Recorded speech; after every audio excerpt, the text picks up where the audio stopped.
आज हम एक ऐसी खौफनाक दास्तान की गहराई में उतरने वाले हैं जो एक बिल्कुल साधारण से लगने वाले वेयरहाउस को एक भयानक बुरे सपने में बदल देती है।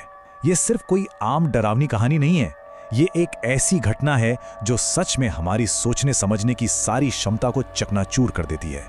तो चलिए बिना किसी देरी के उस अंधेरे का सामना करते हैं जो इस वाकये के पन्नों में छुपा है। इस पुरानी इमारत के बारे में सबसे भयानक बात इसकी वास्तुकला या बनावट से जुड़ा एक बहुत ही अजीब सच है। देखिए, जब नरेटर के पिता ने इस जगह को खरीदा तो वहां के दरवाजों के तालों की दिशा बिल्कुल उल्टी थी। मतलब आमतौर पर हम ताले क्यों लगाते हैं? ताकि बाहर का कोई इंसान अंदर ना आ सके, राइट? लेकिन यहाँ ताले इसलिए लगाए गए थे ताकि जो कुछ भी अंदर है वो कभी बाहर ना निकल सके। ये बात शुरुआत से ही एक रोंगटे खड़े कर देने वाला एहसास पैदा करती है। अब इस जगह की लोकेशन को समझते हैं। ये जगह दुनिया से पूरी तरह कटी हुई थी। हाँ, कीमत के मामले में ये एक शानदार डील थी, मतलब असल कीमत के केवल 25% पर मिल गई थी। लेकिन इसकी हकीकत सच में खौफनाक थी। ये जगह मीलों तक फैले मक्के के खेतों के बीचों बीच थी।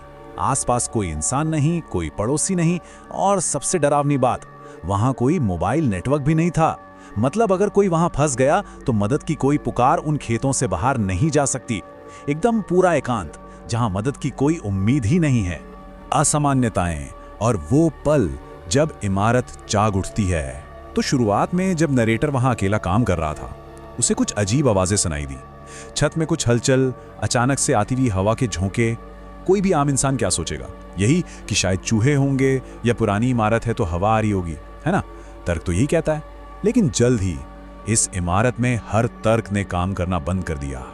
घटनाओं का सिलसिला बहुत तेजी से बदला। सबसे पहले एक दबी हुई भारी धमक सुनाई दी, बिल्कुल ऐसे जैसे कोई बहुत भारी चीज गिरी हो। फिर एक हल्की सी चीख आई।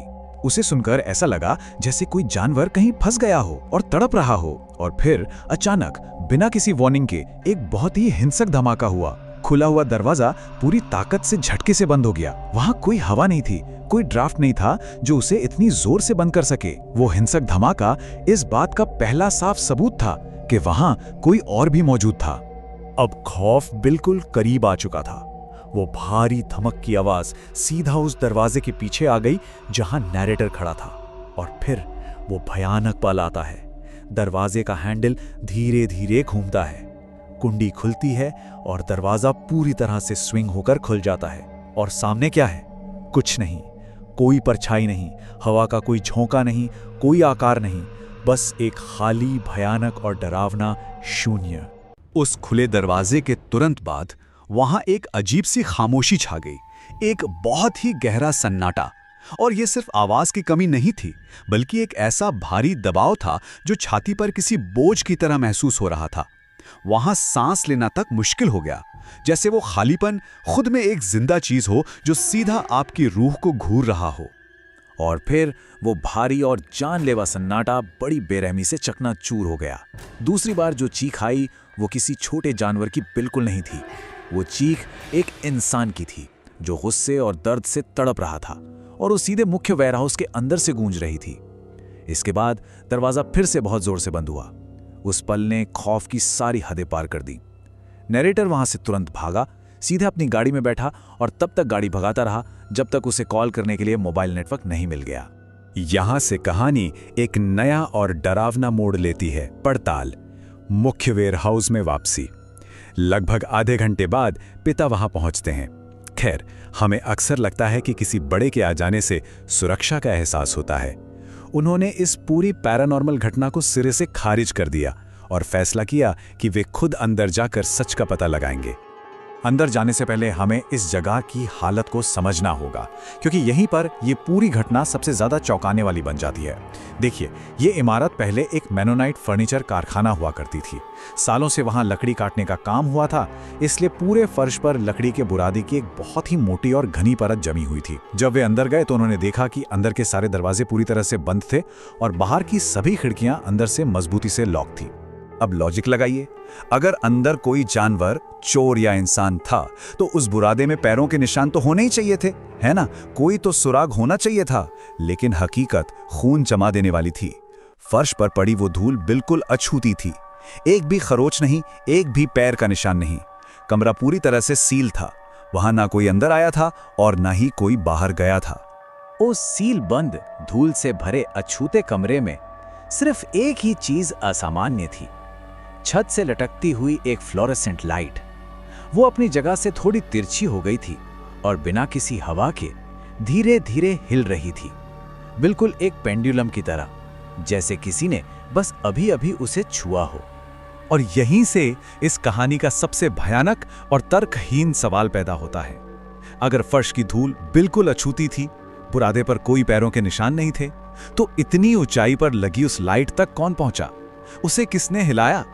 पिता ने तुरंत सीढ़ी लगाई और नरेटर ऊपर चढ़ा उस हिलती हुई लाइट के माउंट को चेक करने के लिए। जब उसने लाइट के ऊपरी हिस्से को देखा तो वहां एक खौफनाक सबूत मौजूद था।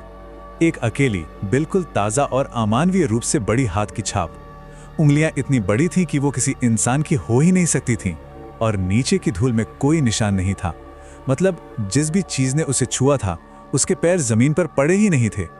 नरेटर नीचे उतरा और पिता सीढ़ी पर चढ़े। जब उन्होंने अपनी आंखों से उसे देखा तो उनका सारा लॉजिक हारने लगा। उन्होंने कहा, ये क्या है? यहाँ सालों से कोई नहीं आया है। वो अभी भी इसे किसी चोर की हरकत मानने की कोशिश कर रहे थे। वो ये मानने से साफ इनकार कर रहे थे कि कुछ पैरानॉर्मल वहाँ मौजूद है। उन्होंने भारी मन से कहा कि वहाँ कुछ नहीं है और नरेटर को वापस काम पर लौटने को कहा। लेकिन वो इमारत इस बात को अनसुना नहीं करने वाली थी। जागृति और आखिरी फरारी। जैसे ही पिता ने उस शक्ति को नकारने की कोशिश की, इमारत ने अपना असली और खौफनाक रूप दिखा दिया। घटनाक्रम अब अपने सबसे भयानक चरम पर पहुंच गया। सबसे पहले एक ऐसी धमक आई जिसने पूरी इमारत को जड़ से हिला दिया, जैसे कोई बहुत बड़ा भूकंप आ गया हो। फिर वो धमक एक दिल की धड़कन जैसी लय में बदल गई। धक धक धक, और उसके साथ ही मिल गई वो भयानक खून जमा देने वाली चीख। इस बार चीख हवा से नहीं आ रही थी। ऐसा लग रहा था मानो वो चीख खुद उन दीवालों के अंदर से आ रही हो। उस पल उन दोनों का सारा तर्क, सारी बहादुरी एक झटके में खत्म हो गई। वो बस वहां से अपनी जान बचाकर भागे। उस दिन के बाद नरेटर ने कभी दोबारा उस जमीन पर कदम नहीं रखा, कभी नहीं। पिता ने ऑफिस का काम किसी और से पूरा करवाया।